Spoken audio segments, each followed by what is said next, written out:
Haleluya saudaraku, salam sejahtera dalam kasih Yesus Kristus. Kita ada karena anugerah Tuhan yang sungguh besar. Untuk itu kita akan terus berkarya bagi kemurahan-Nya dalam hidup ini. Pada kesempatan ini kita akan terus belajar, dan saya akan membahas tentang Mazmur 91. Ternyata hanya berlangsung dalam 2 peristiwa. Saudaraku, Mazmur ini adalah menggambarkan Tuhan dalam kebesarannya, kekuasaannya, sehingga pasal ini sering dipakai oleh hamba-hamba Tuhan dalam setiap khotbah, diimani, dijadikan ayat-ayat hafalan, ayat emas, syair-syairnya dibuatkan lagu yang begitu indah untuk membangkitkan iman kita.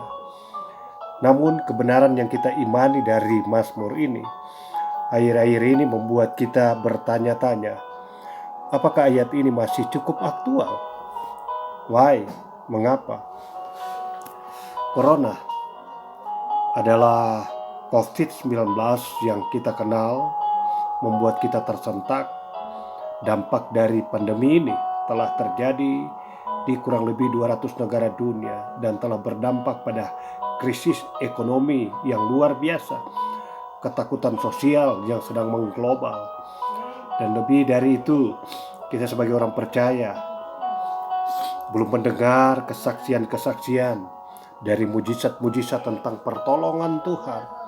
Malahan kita banyak mendengar orang-orang yang percaya menjadi korban, bahkan hamba-hamba Tuhan, pendeta yang meninggal dari wabah corona itu sendiri. Bahkan untuk menutupi keraguan kita masih berdalih mungkin kita belum cukup iman atau belum ada kesatuan gereja-gereja dan lain-lain sebagai alasan-alasan yang kita dalihkan. Untuk itu, saudaraku, saya ingin berbagi pandangan dari pengamatan saya dari pasal ini. Juga saya percaya diilhami oleh Roh Kudus dari makna Mazmur 91 ini. Saudaraku, ternyata hanya berlangsung pada 2 peristiwa. Apa saja peristiwa yang terjadi dengan Mazmur ini? Pertama adalah ketika Tuhan memberi 10 tulah yang menimpa Mesir. Maka pada waktu itu, pada sebuah catatan sejarah, orang Israel yang berada di tanah Mesir berada pada sebuah perlindungan Tuhan yang tidak terjangkau oleh seluruh wabah, seluruh sampar, seluruh malapetaka yang sedang terjadi pada waktu itu. Itu tidak dapat disangkal. Semua kita mempercayai dan mengimani itu. Dan peristiwa kedua, saudaraku, ternyata pasal ini mengandung nubuatan tentang perlindungan Tuhan buat orang-orang percaya pada masa sengsara besar atau aniaya besar selama 3,5 tahun masa antikris yang akan terjadi nanti. Pada waktu itu orang percaya akan disingkirkan, dijauhkan dari malapetaka, dari wabah, dari kekerasan yang terjadi pada pemerintahan antikris. Saudaraku, mari kita coba mengeksposisi ayat-ayat dari Mazmur tersebut untuk mengkonfirmasi bahwa ayat-ayat tersebut mengandung nubuatan pada masa pemerintahan antikris selama 3,5 tahun. Ayat yang pertama dari Mazmur 91 sampai ayat yang kedua berkata begini. Orang yang duduk dalam lindungan yang maha tinggi dan bermalam dalam naungan yang maha kuasa akan berkata kepada Tuhan, tempat perlindunganku dan kubu pertahananku, Allahku yang kupercayai. Kata naungan pada ayat yang pertama memiliki makna yang sama dengan ayat yang kedua, ayat yang ke-9 tentang perlindungan, ayat yang keempat tentang berlindung. Jadi kata naungan mengandung arti atau padanan dengan 1 Samuel 19 ayat 2. Sekali lagi 1 Samuel 19 ayat 2 saya ingin membaca bagi saudara. Demikian bunyi firman Allah, sehingga Yonatan memberitahukan kepada Daud, ayahku Saul berikhtiar untuk membunuh engkau, oleh sebab itu hati-hatilah. Besok pagi duduklah di suatu tempat perlindungan dan bersembunyilah di sana. Ketika Daud yang akan dibunuh dikejar-kejar oleh Saul yang pada waktu itu adalah raja karena cemburu pada pemakaian Allah terhadap Daud, maka Daud yang bersahabat dengan anaknya Yonatan, maka Yonatanlah yang berusaha dengan keras untuk menolong dan melindungi Daud. Maka pada satu ketika Saul berkata kepada Daud, pada besok pagi pergilah ke suatu tempat perlindungan yang tersembunyi. Artinya kata naungan dalam Mazmur 91 ini berbicara tentang tempat perlindungan yang tersembunyi. Tempat perlindungan yang tersembunyi tersebut akan kita lihat pada ayat yang keempat dari Mazmur 91 itu seperti apa. Demikian bunyi firman Allah, Mazmur 91 ayat 4, dengan kepaknya ia akan menudungi engkau, di bawah sayapnya engkau akan berlindung, kesetiaannya ialah perisai dan pagar tembok. Saudara-saudaraku, pada ayat yang keempat, bahwa ketika Tuhan melindungi orang-orang percaya digambarkan dengan kepak sayapnya, dia menudungi orang-orang percaya.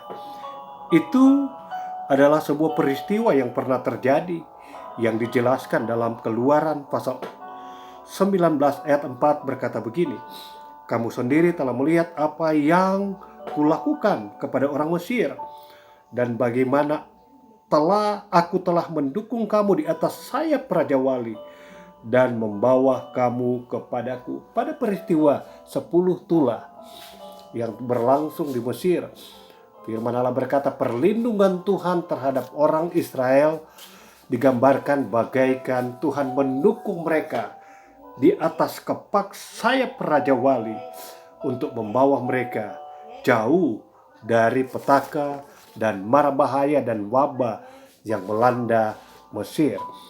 Mari kita coba melihat perlindungan Tuhan terhadap orang percaya dalam Wahyu pasal 12 ayat 13 dan 14 berkata begini, ketika naga itu sadar bahwa ia telah dilemparkan di atas bumi, ia memburu perempuan yang melahirkan anak laki-laki itu.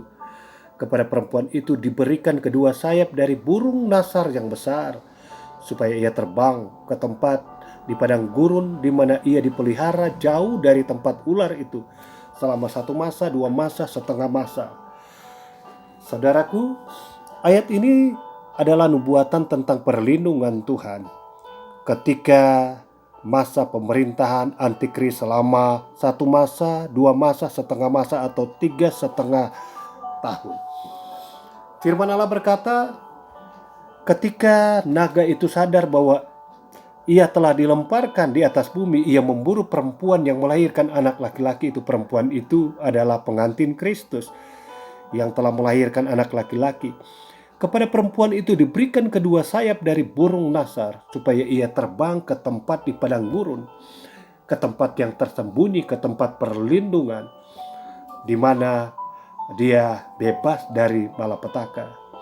2 peristiwa yang sama yang telah digambarkan oleh Alkitab, yaitu peristiwa orang Israel dalam perlindungan ketika wabah melanda Mesir, dan peristiwa gereja yang akan terjadi pada pemerintahan antikris.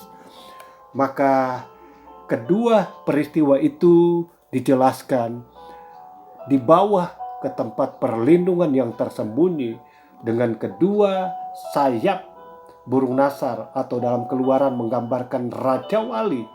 Itu berbicara tentang kekuatan kuasa Roh Kudus yang melindungi orang-orang percaya. Maka ayat 4 dari Mazmur 91, dengan kepaknya ia akan menudungi engkau, itu artinya bahwa ini mengandung nubuatan tentang perlindungan Tuhan pada orang percaya pada masa antikris itu sendiri. Ayat yang kelima dari Mazmur 91 berkata begini, engkau tak usah takut terhadap kedahsyatan malam, terhadap panah yang terbang di waktu siang. Kedahsyatan malam dalam Ayub pasal 5 ayat 21b, engkau tidak usah takut bila kemusnahan datang. Itu adalah nubuatan tentang masa antikris. Akan ada kedahsyatan yang luar biasa, akan ada kemusnahan yang luar biasa yang akan melanda dunia pada waktu itu.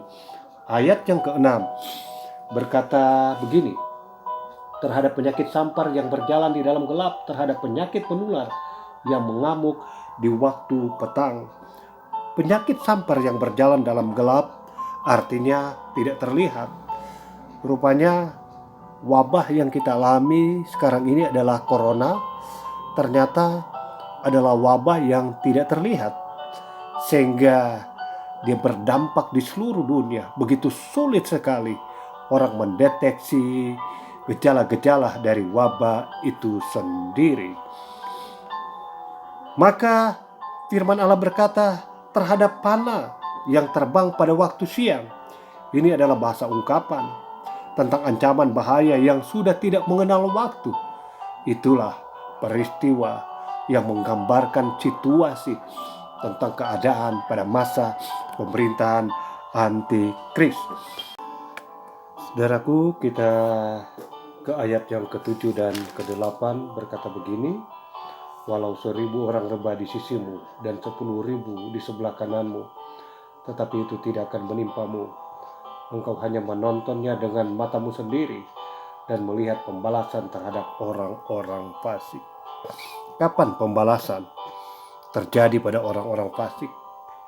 Itu hanya akan berlangsung pada pemerintahan antikris selama 3,5 tahun. Dan firman Allah berkata, di situ orang-orang percaya yang disingkirkan, yang dilindungi, yang disembunyikan hanya akan menonton saja dari peristiwa-peristiwa yang sedang melanda dunia dengan wabah, dengan malapetaka, dengan kekerasan yang terjadi pada waktu itu. Malahan kalau kita membaca dalam Wahyu pasal 8 ayat 13, ketika burung nasar berkata celaka, celaka, celaka, karena akan terjadi 3 peniupan sangkakala. Peniupan sangkakala ke-5, 6, dan 7 itu berlangsung berbarengan dengan masa antikris 3,5 tahun. Artinya di sana ada petaka yang luar biasa yang terjadi pada dunia. Karena firman Allah berkata, disitulah pembalasan Tuhan terhadap dunia. Tetapi orang-orang percaya hanya akan menjadi penonton saja. Walau 1.000 rebah di sisimu dan 10.000 rebah di sebelah kananmu, engkau tidak akan mengalami itu. Ayat yang ke-10 berkata begini, malapetaka tidak akan menimpa kamu dan tulah tidak akan mendekat kepada kemahmu. Kalau kita bicara tentang kemah, kita teringat tentang tabernakel. Tabernakel diperintahkan Tuhan kepada Musa untuk dibuat karena di sana Tuhan hadir dan tempat orang-orang percaya, orang-orang Israel berkumpul. Dan itu artinya bahwa ada sebuah persekutuan antara umatnya dengan Tuhan di tabernakel itu. Dan orang Israel juga diperintahkan Tuhan untuk merayakan satu hari raya yang kita kenal dengan Pondok Daun, yang berlangsung pada tanggal 15 Tisri, yang berlangsung selama 7 hari. Orang-orang Israel meninggalkan rumah-rumah mereka dan mereka pergi ke padang dengan membuat kemah-kemah dari ranting-ranting pohon. Maka di sana mereka berkemah selama 7 hari dalam sukacita yang tidak terkatakan, sebagai simbol daripada kehidupan orang-orang percaya pada waktu itu. Pergi ke tempat tinggal sementara, ke kemah yang dibuat oleh mereka untuk menikmati sebuah kehidupan yang penuh dengan sukacita. Kebenaran itu merupakan nubuatan tentang masa penyingkiran, di mana orang orang percaya, orang-orang Kristen akan disingkirkan dari segala rutinitas, kesibukan, dari segala penderitaan, apalagi akan terjadi aniaya besar. Maka Mazmur pasal 55, Mazmur 65, dan Yesaya 35 menggambarkan situasi tersebut. Mari kita coba membaca dalam Yesaya 35, berkata begini, padang gurun dan padang kering akan bergirang, padang belantara akan bersorak-sorak dan berbunga. Seperti bunga mawar ia akan berbunga lebat, akan bersorak-sorak. Ia bersorak-sorak dan bersorak-sorai. Kemuliaan Libanon akan diberikan kepadanya, semarak Karmel dan Saron. Mereka itu akan melihat kemuliaan Tuhan, semarak Allah kita. Dan teguhkanlah lutut yang goyah. Katakanlah kepada orang-orang yang tawar hati, kuatkanlah hati, janganlah takut. Lihatlah Allahmu akan datang dengan pembalasan, dan dengan ganjaran Allah, ia sendiri datang menyelamatkan kamu. Pada waktu itu mata orang-orang buta akan dicelikan dan telinga orang-orang tuli akan dibuka. Pada waktu itu orang lumpuh akan melompat seperti rusa dan mulut orang bisu akan bersorak-sorai. Sebab mata air memancar di padang gurun dan sungai di padang belantara. Tanah pasir yang hangat akan menjadi kolam dan tanah kersang menjadi sumber-sumber air. Di tempat serigala berbaring akan tumbuh tebu dan pandan. Di situ akan ada jalan raya yang akan disebutkan jalan kudus. Orang yang tidak tahir tidak akan melintasinya, dan orang pandir tidak akan mengembara di atasnya. Di situ tidak akan ada singa, binatang buas, dan tidak akan menjalani, dan tidak akan terdapat di sana. Orang-orang yang diselamatkan akan berjalan di situ, dan orang-orang yang dibebaskan Tuhan akan pulang dan masuk ke Sion dengan sorak-sorai. Sedang sukacita abadi meliputi mereka, kegirangan dan sukacita akan memenuhi mereka, kedukaan dan keluh kesah akan menjauh. Itulah gambaran tentang masa di mana orang-orang percaya akan hidup dalam sukacita pada peristiwa penyingkiran itu sendiri. Selanjutnya kita akan membaca pada ayat yang ke-11 dari Mazmur 91 itu sendiri, berkata begini, sebab malaikatnya akan diperintahkannya kepadamu untuk menjaga engkau di segala jalanmu. Mereka akan menatang engkau di atas tangannya, supaya kakimu jangan terantuk kepada batu. Singa dan ular tedung akan kau langkahi, dan engkau akan menginjak anak singa dan ular naga. Kehidupan orang percaya seperti ditatang di atas tangan malaikat. Singa, lambang kekuatan paling ganas. Ular berbicara tentang bisa mematikan. Tapi kita hanya akan melangkahi, kata firman Allah. Sebagai kesimpulan, saudaraku, Mazmur 91 adalah kebenaran yang tidaklah pernah salah, yang tidaklah pernah usang, karena di dalamnya mengandung nubuatan tentang perlindungan Allah yang menyeluruh bagi orang-orang percaya pada masa pemerintahan antikris selama 3,5 tahun. Bagaimana dan jangan jadi Tuhan bagi kita, bagi orang percaya, bagi gereja di akhir-akhir ini? Kita perlu ingat ada dua peristiwa yang tidak masuk akal bagi kita. Ketika umat Israel sebagai umat pilihan Allah dibesarkan di Mesir selama kurang lebih 400 tahun, hidup dalam penderitaan. Juga ketika mereka keluar dari Mesir, mereka harus mengembara 40 tahun di padang gurun untuk menuju ke tanah Kanaan. Juga kita mengingat ada yang namanya zaman kegelapan. Itu terjadi di antara Maleaki dan Matius, berlangsung selama 400 tahun. Mereka tidak mendengar nubuatan, tidak ada nabi yang memberitakan kebenaran. 400 tahun berlangsung bagi bangsa Israel pada waktu itu. Tapi Tuhan tidak pernah terlambat. Dia tidak pernah salah. Dia itu adalah Allah yang merencanakan segala sesuatu. Untuk itu saya percaya Allah turut bekerja dalam segala sesuatu untuk mendatangkan kebaikan. Tidak pernah salah, tidak pernah terlambat, tidak terlalu cepat, tidak pernah gagal. Maka saya percaya ini adalah masa penantian. Banyak yang terpanggil, sedikit yang terpilih. Allah sedang memilih yang terpilih di akhir-akhir ini atas apa yang sedang terjadi. Kita percaya bahwa Tuhan sedang membentuk gerejanya untuk lebih masuk pada pendewasaan itu. Tidak peduli wabah apapun melanda dunia ini, kita akan tetap percaya kuasa Tuhan punya rencana yang terindah dalam hidup kita sebagai orang-orang percaya. Haleluya, amin.